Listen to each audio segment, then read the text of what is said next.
Hi friends, welcome to Y2K Samayal. இன்னைக்கு மொறுமொறுன்னு ரொம்ப கிறிஸ்பியான காளான் 65 செய்கிறது எப்படின்னு பார்க்க போகிறோம். இன்ஸ்டன்ட் மசாலா எதுவும் சேர்க்காம வீட்டில் இருக்க பொருட்களை வச்சு நல்லா மொறுமொறுன்னு ஹோட்டல் டேஸ்ட்டில் செய்கிறது எப்படின்னு பார்க்க போகிறோம். கொஞ்சம் கூட மசாலா உதிராமல் ரொம்பவே ஈஸியான சூப்பரான கிறிஸ்பியான காளான் 65 செய்கிறது எப்படின்னு பார்க்க போகிறோம்.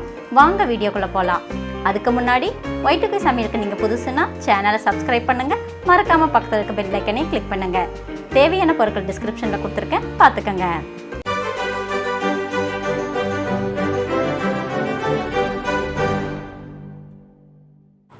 ஒரு மிக்சிங் பவுலில் 3 டேபிள் ஸ்பூன் கடலை மாவு, 2 டேபிள் ஸ்பூன் அரிசி மாவு, 2 table spoon cornflour, 1 table spoon மிளகாய்த்தூள், 1 டீஸ்பூன் கரம் மசாலா, அரை டீஸ்பூன் சீரகத்தூள், அரை டீஸ்பூன் மிளகுத்தூள், தேவையான அளவு உப்பு. இது எல்லாத்தையும் சேர்த்து நல்லா மிக்ஸ் பண்ணிக்கலாம். காளான் 65 நல்லா கிறிஸ்பியாக இருக்கணுன்றக்காக நம்ம அரிசி மாவை யூஸ் பண்ணியிருக்கிறோம். உங்கள்கிட்ட அரிசி மாவு இல்லைன்னா அரிசி மாவுக்கு பதிலாக 1 டேபிள் ஸ்பூன் அளவுக்கு மைதா மாவை ஆட் பண்ணிக்கோங்க. நம்ம ஆட் பண்ண பவுடரெல்லாம் நல்லா மிக்ஸ் பண்ணதுக்கப்புறம் அது கூட 1 டேபிள் ஸ்பூன் அளவுக்கு இஞ்சி பூண்டு பேஸ்ட், 1 எலுமிச்சம்பழம் சாறை ஊற்றி நல்லா மிக்ஸ் பண்ணிக்கலாம். நான் எடுத்துருக்க எலும்புச்சம்பழம் சின்னதாக இருக்கிறன்றனால நான் 1 யூஸ் பண்ணியிருக்கிறேன். நீங்கள் பெருசாக யூஸ் பண்ணிங்கன்னா அரை மூடி அளவுக்கு யூஸ் பண்ணிட்டாலே போதும்.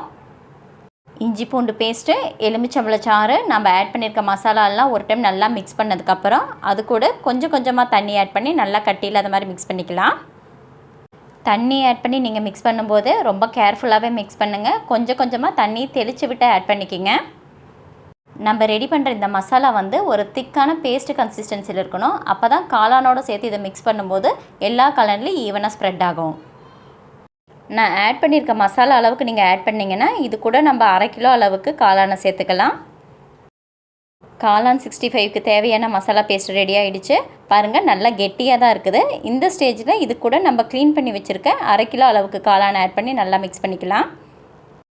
காளானை கட் பண்ணிவிட்டு அதை நம்ம வாஷ் பண்ணும்போது யூஸ் பண்ணுற தண்ணியில் கொஞ்சமாக கல்லுப்பு இல்லைனா எலுமிச்சம்பழ சாறு போட்டு நல்லா கழுவினா காளான் சீக்கிரமாக க்ளீன் ஆகிடும். காளானையும் மசாலாவையும் நல்லா ஈவனாக மிக்ஸ் பண்ணிக்கலாம். மிக்ஸ் பண்ணும்போது காளான் உடஞ்சி வராத மாதிரி கேர்ஃபுல்லாக மிக்ஸ் பண்ணிக்கோங்க. மசாலாவோடு சேர்த்து மிக்ஸ் பண்ண காளானை ஒரு 5 நிமிஷம் போல் ஊற வச்சாலே போதும். ஏன்னா காளான் தண்ணி விடும், அதனால் ஒரு 5 நிமிஷம் போல் ஊற வச்சுக்கலாம். எண்ணெய் நல்லா சூடானதுக்கப்புறம் காளானை உதிரியாக போட்டு அடுப்பை ஹை ஃப்ளேமில் வச்சு ஃப்ரை பண்ணி எடுத்துக்கலாம். காளானை நம்ம எண்ணெயில் போட்டு ஃப்ரை பண்ணும்போது அது சுருங்கிரும். ஸோ நீங்கள் அதை கட் பண்ணி எடுக்கும்போதே ரொம்ப சின்னதாக கட் பண்ணாமல் கொஞ்சம் பெருசாக கட் பண்ணி எடுத்துக்கோங்க. நம்ம ஆட் பண்ண மசாலா கொஞ்சம் கூட உதிராமல் நல்லா கிறிஸ்பியான சூப்பரான காளான் 65 ரெடி ஆகிடுச்சு.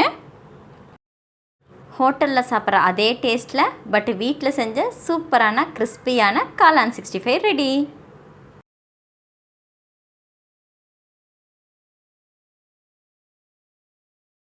அரை கிலோ காளான் யூஸ் பண்ணி செஞ்சாலும் 5 நிமிஷத்தில் தீர்ந்து போயிடுற கிறிஸ்பியான காளான் 65 ரெசிபியை நீங்களும் ட்ரை பண்ணி பாருங்கள்.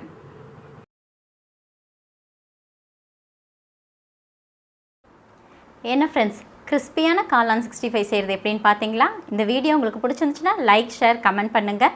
Y2K சமையலுக்கு நீங்கள் புதுசுன்னா சேனலை சப்ஸ்கிரைப் பண்ணுங்கள், மறக்காமல் பக்கத்தில் இருக்க பெல் ஐக்கனை கிளிக் பண்ணுங்கள். மறுபடியும் இன்னொரு ரெசிபியில் பார்க்கலாம். அது வரைக்கும் பாய்.